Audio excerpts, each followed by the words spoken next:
55문을 보면 셋째 계명에서 금하는 것이 무엇입니까? 입니다.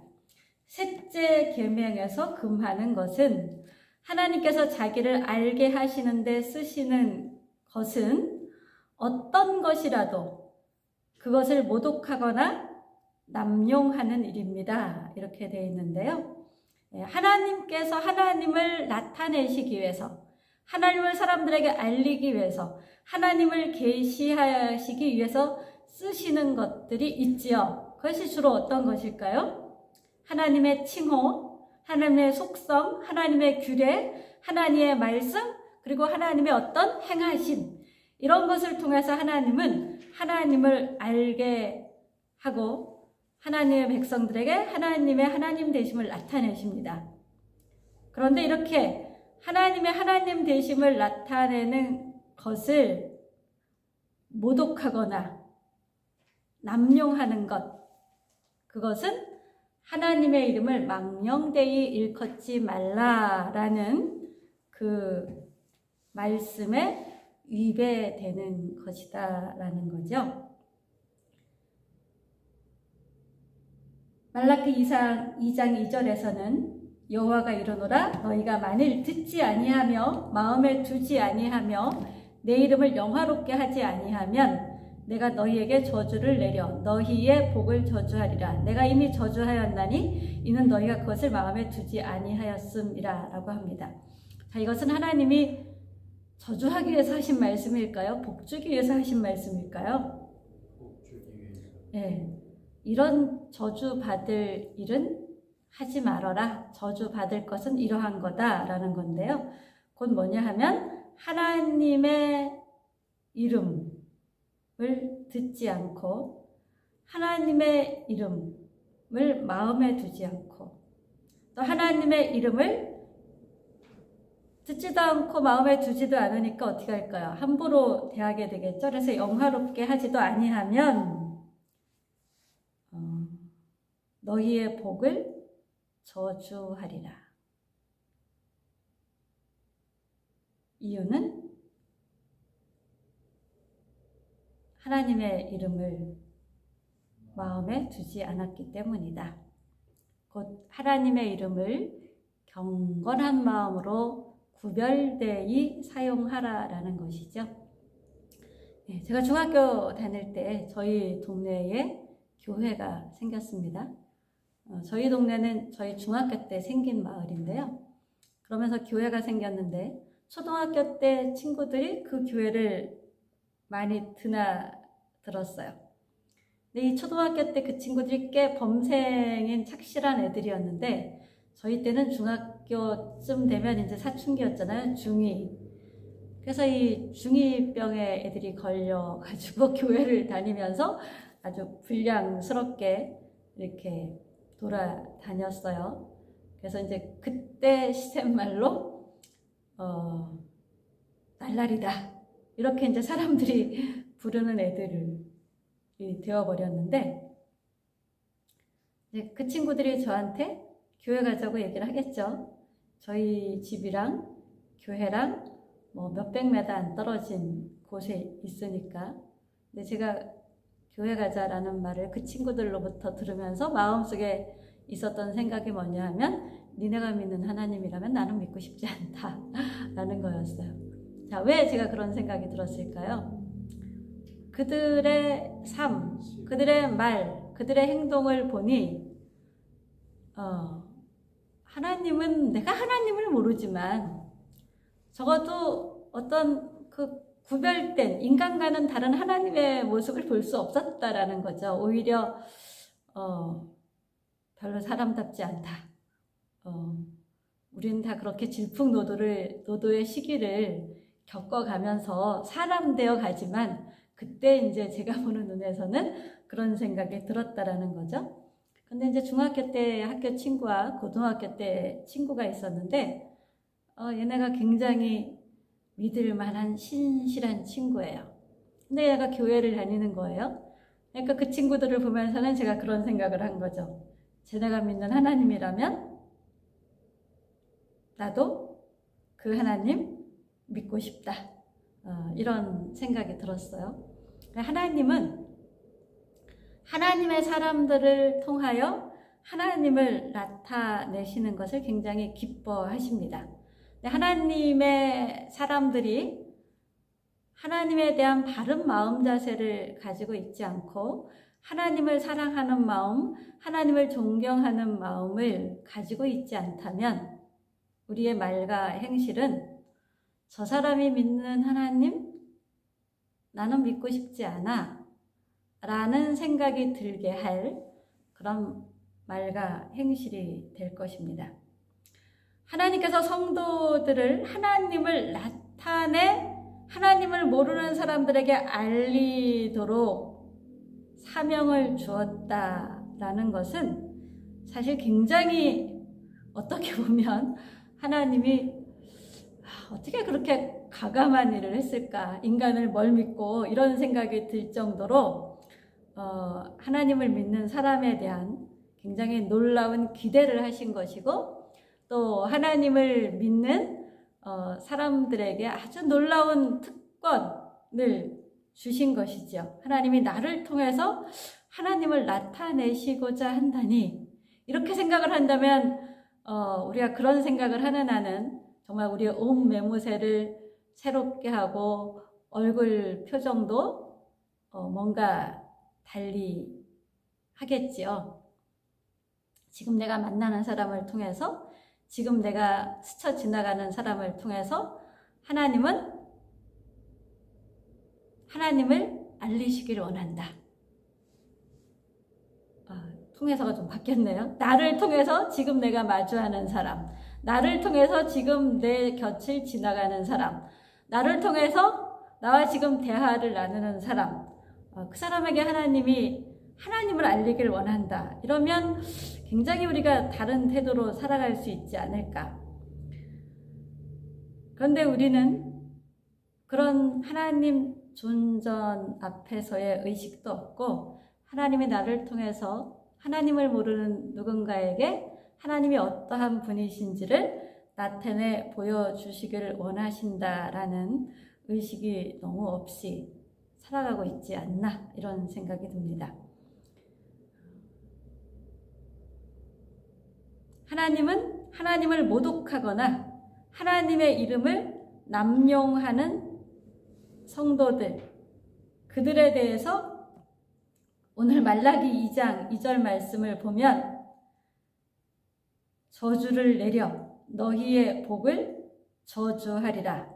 내가 이미 저주하였나니 이는 너희가 그것을 마음에 두지 아니하였음이라. 이렇게 굉장히 엄중한 말씀을 하십니다. 우리가 이 말씀을 알수록 하나님 앞에서 나는 하나님의 이름이 모독당하도록, 하나님의 이름이 훼손되고 남용되도록 살고 있지는 않은가 라는 생각을 자꾸 하면서 자기 삶을 되돌아볼 수 있겠죠. 하나님께서는 우리가 하나님의 이름을, 하나님의 속성을, 하나님의 말씀, 규례, 계명, 이런 것들을 경건한 마음으로 대하길 원합니다. 이것은 우리가 하나님을 겉모양으로만 그럴싸하게 대하는 것을 얘기하는 것이 아니죠. 이 세 번째 계명은 하나님을 사랑하고 하나님을 예배하는 것에 대한 마음 자세, 태도에 대한 계명이다. 우리가 그런 말씀을 나누었었는데요. 우리는 겉모양을 굉장히 중요하게 여기죠. 그래서 교회에 뭔가 고가 브랜드의 옷을 입고 왔다든가, 아주 고가의 차를 타고 온 사람, 그리고 그냥 덜덜덜덜 소리가 나는 그냥 오래된 썩은 경차를 타고 온 사람, 옷도 그냥 그런 시장 패션을 입고 온 사람, 그런 두 사람이 새로 교회를 오늘 딱 왔다. 그럴 때 우리는 그 두 사람을 과연 똑같은 마음과 자세로 대할지, 겉모양이 좀 좋아 보이는 사람을 좀 더 공손하고 귀하게 여기는 마음으로 대할지, 우리는 내 눈으로 보이는 대로 판단하고 그 판단에 따라 행동을 하게 되죠. 그런데 하나님은 예수 그리스도를 우리에게 보내셨는데 우리 눈에 보이기에, 우리 눈으로 보기에 예수님은 정말 보잘것없는 노숙자 같은, 그분의 입에서 나오는 말씀이 다른 사람들과 다르게 권위가 있기도 했고, 그분이 행하시는 일들이 사람으로서는 쉽게 이루어지지 않는 많은 놀라운 기적, 또 하나님을 나타내는 표적이 있어서 환호를 받기는 했지만, 그러나 사람들이 기대하는 모습의 예수가 아니었기에 사람들은 어떻게 했죠? 그를 향해서 돌을 던지고 침을 뱉고 온갖 모욕적인 말을 쏟아 부었지요. 이게 그들의 모습이기만 할까요? 오늘 우리의 모습이기도 할까요? 오늘도 이 예배실에 만약에 예수님이 오신다면 어떤 모습으로 오실까를 생각해봐요. 아주 값비싼 외제차를, 몇 억씩 하는 외제차를 타고 오실까? 아니면 허름한 옷차림으로 오셔서 남루한 행색으로 어느 예배실 한 구석에 앉으실까?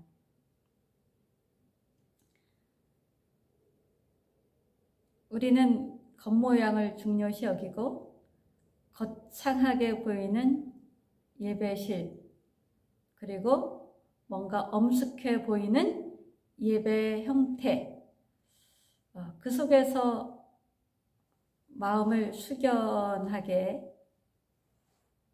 하는 속성을 가지고 있습니다.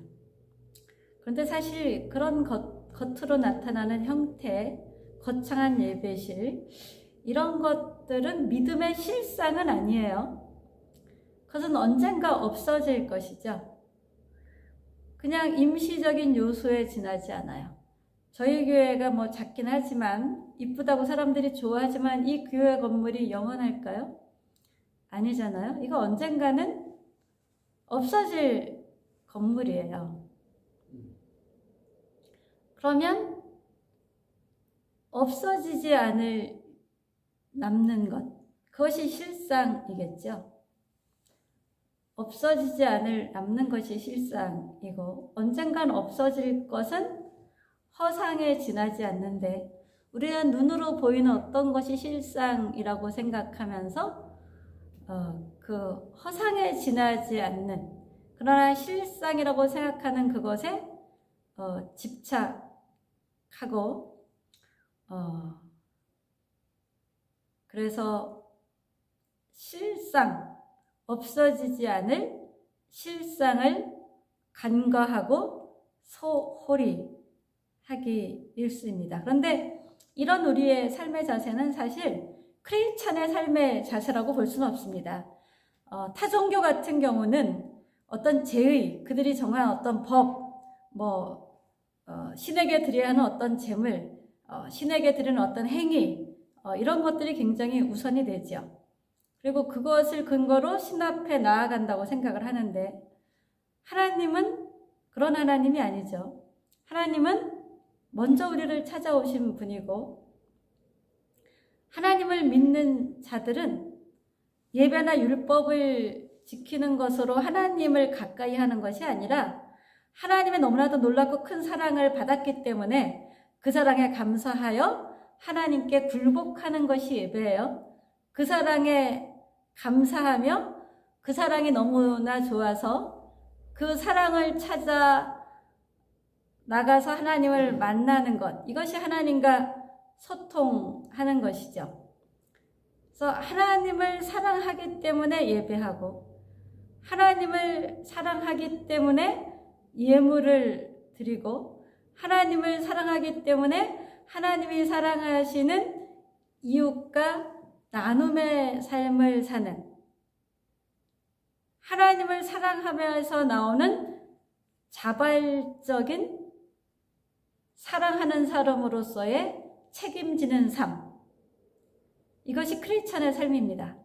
그래서 이 자발적인 그러나 책임지는 삶은 우리의 뭐로 이어집니까? 십자가의 고난이 수반되는 이 땅에서의 삶으로 이어지죠. 그런데 많은 크리스찬들이 하나님을 믿는다고 하면서 이 자발적인 책임을 지는, 그래서 어떤 고난이 따르는 삶은 사실은 원하지 않고 편리한 것을 원하죠. 주님의 뜻이 무엇인가 보다는 내가 편리한 교회가 좋은 교회다, 이렇게 생각을 합니다. 내가 하나님의 생명을 또 하나님의 사랑을 받았기에 하나님을 좋아하고 하나님을 더 알고 싶고 하나님의 말씀을 귀하게 여겨서 십자가의 고난까지도 거리 끼지 않으며 하나님을 사랑하는 사람으로서의 사랑에 대한 책임을 지는 성도의 삶은 무엇일까? 이런 것을 고민한다면 그런 사람의 삶을 통해서는 누군가 그 사람을 보면서 비록 그 사람이 부족하다 할지라도 저 사람이 믿는 하나님, 나도 믿고 싶다. 저 사람을 보면 뭔가 좀 다른 사람과는 다른 것 같다. 이런 생각을 하게 되겠죠. 근데 그렇게 하나님의 사랑을 알고 하나님의 사랑을 더 배우고 싶어하고 하나님의 사랑을 더 받고 싶어하며 하나님과 그래서 더 긴밀히 소통하고자 매일 말씀을 보고 예배를 드리고 하나님을 나타내고자 하는 삶을 살 때 항상 우리는 뭐를 느끼게 됩니까? 나는 정말 사랑이 부족한 존재구나 라는 것을 느끼게 되죠. 또 그럴수록 우리는 더 하나님을 찾게 되죠. 나에게는 나로부터 생성되는 사랑은 조금도 없다. 나로부터 생성되는 겸손이라는 것은 조금도 없다. 나로부터 생성되는 온유, 나로부터 생성되는 양보, 이것은 나에겐 없다. 나는 그런 존재다. 그러면 어떻게 됩니까? 사랑이신 하나님, 섬김의 본체이신 하나님, 온유하신 하나님, 그 하나님께로 나아가서 그 하나님을 더 나의 하나님으로 원하고 갈망하죠. 그래서 그 삶이 곧 어떤 삶입니까? 나는 죽고 예수로 사는 삶이 되는 것이죠.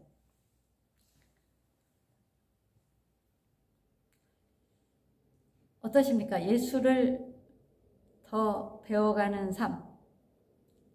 그래서 더 깊은 예배로 나아가는 삶이 있으십니까? 그것이 어렵고 힘들지만 포기할 수 없는 삶이라는 생각을 하십니까? 아니면 나는 좀 쉬운 신앙생활을 했으면 좋겠어. 편리한 신앙생활을 했으면 좋겠어.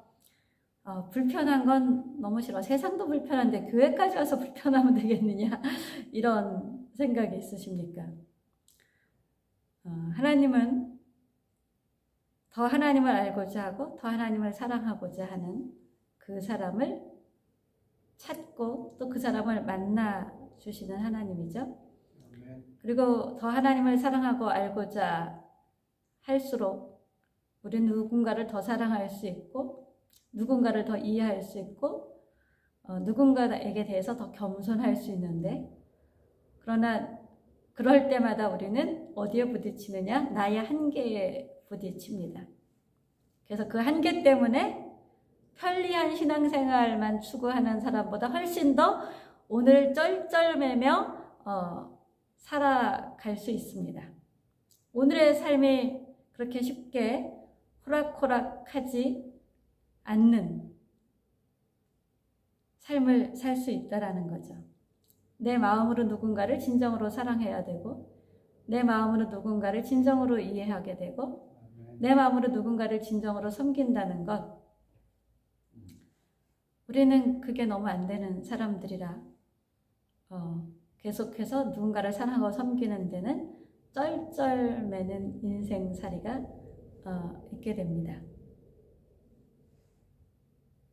그러나 예수 그리스도의 영으로 거듭난 사람, 예수 그리스도의 십자가의 사랑을 제대로 알고 그 십자가의 사랑이 토대가 되어서 오늘을 하나님의 자녀로서 살아가는 사람은 끊임없이 하나님 앞에서 자기를 발견하게 되죠. 자기의 부족함을 발견하게 되고, 그래서 더 하나님을 원하게 되고, 그래서 더 큰 하나님의 사랑에 압도당하게 되고, 더 큰 하나님의 겸손에 압도당하게 되고, 더 큰 하나님의 온유에 압도당하게 되죠. 그럴수록 우리는 더 큰 사랑을 베풀고 더 큰 온유한 삶을 살 수 있게 됩니다. 그런데 하나님의 사랑에 압도당한 삶이 아닌 내가 하나님을 사랑하는 행위를 통해서 하나님의 사랑을 받고자 한다면, 곧 하나님이 나를 먼저 사랑하신 것이 아닌 내가 하나님을 사랑하고 내가 하나님을 찾았기 때문에 결과적으로 하나님이 나를 알아봐주게 되었다라는 이 기독교적인 신앙이 아닌 우상을 숭배하는 타종교적인 그 신앙의 행태는 신을 섬기는 것이 세금을 기꺼이 내는 사람들은 지극히 없는 것처럼 의무로 여기게 되죠. 예배를 하나님을 사랑해서 오는 게 아니라 벌받지 않으려고 오거나 복받기 위해서 오거나 하나님의 이름을 망령되이 일컫지 않는 게, 하나님을 사랑하면 우리는 저절로 그 하나님의 이름을 존귀하게 여기게 되잖아요. 그런데 하나님을 사랑하지 않으면 어떻게 돼요? 오늘 출애굽기의 말씀에 보면 바로가 그러잖아요. 여호와가 나와 무슨 상관이 있기에 내가 니네들을 여호와의 말을 듣고 내보내야 되느냐, 이러는 거죠. 여호와와 상관이 없는 사람은 하나님의 이름을 망령되이 일컫는 것이 아주 쉽습니다. 자동입니다. 근데 우리 마음속에 내가 하나님의 사람인데 하나님의 이름을 이렇게 함부로 대하면 안 되지 라는 조심하는 마음이 있다면 적어도 우리는 하나님으로 인해 거듭난 사람이기 때문에 그럴 것입니다. 하나님으로 인해 거듭난 사람일수록 하나님의 이름을 더욱더 존귀하고 아름답게 여기게 됩니다. 하나님의 이름을 무엇과도 바꿀 수 없는 이름, 하나님을 경험할수록 그 하나님의 이름은 따뜻한 이름, 경외할 수밖에 없는 이름, 그 이름에 놀라운 능력이 있고 그 이름에 측량 못할 비밀이 있음을 깨닫게 되면서 더 하나님을 알고자 더 하나님께로 가까이 나아가는 삶에 집중하게 됩니다. 어떻습니까? 주님을 부르고 주님께 예배를 드리고 주님의 말씀을 듣고 주님께 찬양하고 기도하는 것이 하나님을 사랑해서입니까? 아니면 하나님을 통해서 내가 뭔가를 좀 받아내야 하기 때문입니까? 만약에 치유를 위해서 기도한다고 합시다. 내가 병이 들어서 하나님, 치유하신 하나님이 필요해서 치유를 위해서 기도를 합니까? 아니면 나의 하나님 아버지는 치유하시는 하나님이기 때문에 그 치유하시는 하나님의 본성, 생명이신 하나님의 본성에 어긋난 병든 나. 그 병든 나는 하나님의 본성이 어긋났기 때문에 하나님의 본성이 내 안에 들어와서 역사하는 것이 너무나 당연하기 때문에 하나님의 본성을 거슬리지 않기 위해서 우리는 치유를 위해 기도할까요? 똑같은 기도여도 그 동기와 목적이 굉장히 다르죠. 그 하나님의 본성이 나에게 드러나서 병든 자가 치유되었다.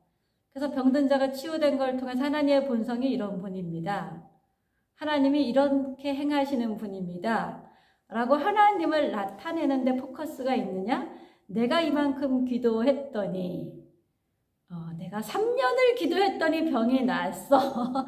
이렇게 내가 3년을 기도한 또는 100일을 기도한 이런 나의 기도의 행위에 포커스가 있습니까? 똑같이 하나님의 이름으로 말을 한다 할지라도 하나님이 중심이 아니고 수단이 되고 내가 중심이 된다면 그것은 하나님의 이름을 망령되게 일컫는 것이 될 것입니다. 아멘. 셋째 계명, 하나님의 이름을 망령되이 일컫지 말라에서 금하는 것은 하나님을 나타내는 그 모든 것들을 모독하거나 남용하지 말라입니다. 하나님을 나타내야 되는 것으로 하나님을 나타내야지 그걸 가지고 나를 드러내는 사건으로 사용한다면 그것은 하나님을 나타내야 될 거룩한 그것으로 세속적인 시각에서 속되게 사용하는 것에 지나지 않게 될 것입니다. 우리의 모든 삶을 통해서 하나님을 나타내는 데 집중하는 우리의 삶이 되기를 예수님의 이름으로 축복합니다. 아멘.